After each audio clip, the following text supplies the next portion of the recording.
Greg Powers, Dave Campbell's Texas Football. And for those watching at home, this is part 2 or the second try. I'm out here at Lake Belton with head coach Brian Cope. Coach, what a blessing you have out here at Lake Belton right now. Tremendous season last season, 8-3. 2 really hard-fought district games that you lost by a total of 3 points. But there's a lot of talent coming back on this year's squad. Why don't you just kind of break down that 2022 season and how you guys are turning the page to focus on 2023? Yeah, you know what? We had a really good first year in UIL. We're 26-4 as a program. That's awesome. Which is a great testament to a great group of kids, parents, administration, and especially our coaching staff, who have done a great job.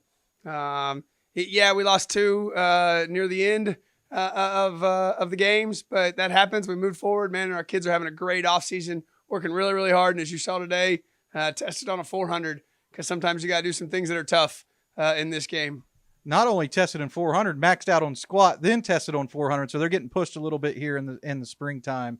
Why don't you just kind of talk about expectations for the 2023 season? You guys have some holes to fill here, but there's a lot of talent coming back. There is. I mean, it starts on offense with Micah Hudson. You're number 2 prospect in the state, number 1 wide receiver, and just an overall outstanding great kid.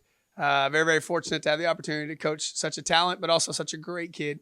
On defense, you have the 6'4" corner, Selman Bridges, who's blown up lately. Yeah. And man, he's another outstanding kid. In fact, we were at the girls soccer game on Friday, and he was playing soccer on the side with my 4-year-old son. And so, man, just some great kids in our program that we're very, very fortunate to have. What's it like having all those colleges coming through to recruit some of these guys? You know, I know Micah's got over 35 offers. Selman's now, close to 25. It's got to be pretty cool to get to shake the hands of some of the college football's elite. Yeah, it was a lot of fun. Not something you expected, but, man, just feel very, very blessed to get to meet some outstanding people. And it was sometimes stressful when 2 or 3 would arrive at the same time. But overall, man, it was a great experience for our kids and our coaches and also our school. Really one of the goals that we set with Jill Ross, our principal, is to put Lake Belton on the map. And I feel like we've done that. Yeah, no doubt, man. I think that you guys are doing a great job of building a foundation of winning here for sure. You mentioned it, 24-6 over a 3-year span. That's racking up some W's, and the kids are probably starting to have some expectation of a winning culture.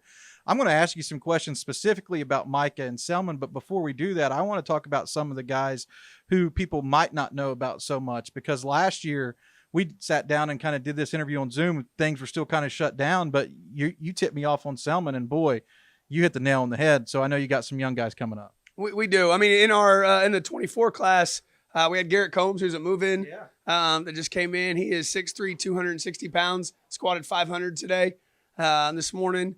We also have Caden Bradshaw that will start for us at offensive tackle. He'll play center at the next level, and he's a really, really good talent. We also have Adam Walden, who is a 6'3", 360-pound nose guard that I think will play offensive line at the next level. I saw him out there running. He's a big guy. He looks like he can move some. He can move his pound of flesh out on the field.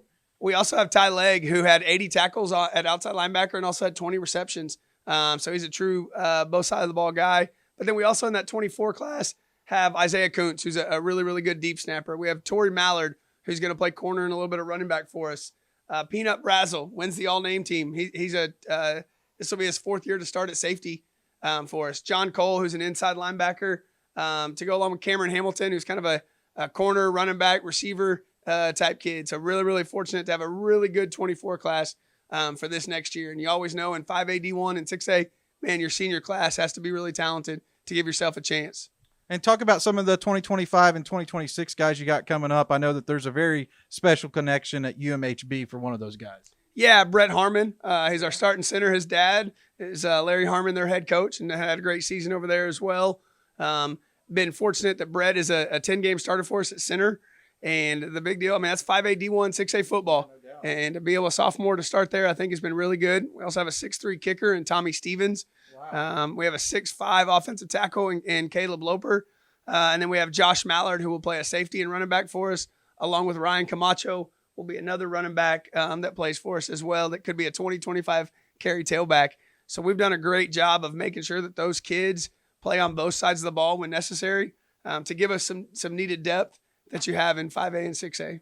I'm going to ask you specifically a little bit about Micah. What's it been like coaching him, and what makes him so special? Why does he have all the offers? He probably has the most elite ball skills that I've ever been around, but he can also run right past you. So he can be a possession guy or a run right past speed guy, which normally you're one or the other. Yeah. I was not a speed guy. And so he's done that, but he's also just a great kid, man. Thank colleges for coming to visit him. He would go and clean up the stands after games, after thanking the colleges who watched the basketball games that he was playing. That's awesome. He also plays soccer. So yep. And he also is on our 4x2 and 4x4 team and then ran one heck of a 400 today on test day. So he's going to compete in whatever he does. But he's also just going to be great. He's going to sign autographs for the little kids. Man, he just wants to make Lake Belton High School a better place. On the other side of the football, I mean, I'm sure practices are a whole lot of fun to watch when these two guys go up against each other. You got 4-star cornerback Selman Bridges, whose recruitment has really seen a spike, and is certainly one of the most talented players in the nation. Yeah, they get to go up against each other every day, which makes both of them better. Right. They're going to compete. They're not just going to do it one-on-ones. They're going to go be physical in blocking drills and perimeter runs. And we want to make sure that good is going against good. And I think that's what's been able to start us fast, as we do a lot more of ones-on-ones than we've done in other places that I've been at. And I think that just keeps the competition level going all throughout practice. Give us a little recap here, what it's been like at Lake Belton so far, 3 years in. How happy are you, with your squads at all levels, and how excited do you feel like the team is heading into 2023? We had a great first year on UIL varsity, going 8-3. And like I said, 3 points away. But we haven't talked about that much with our kids. We did have a 9-1 JV silver team who was the district champ. Also, our JV red team was 9-1 and was district champ. And then our freshman silver team went 7-2, led by Davion Peters. So there's a lot of talent coming up, and they're all working hard, and they're really getting along and trying to find a way to build off the class of 2023's legacy that was set the foundation.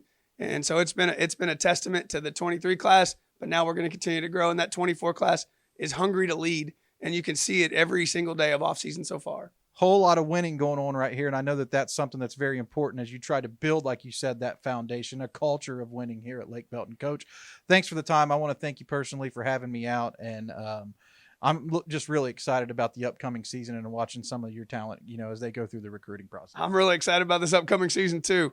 And man, thank y'all for all that y'all do. I think you've really taken from a magazine and really built a website to where people check that daily. And man, that's a testament to all of y'all's hard work. I appreciate that, Coach Cope. And like I said, thanks again. Thank you.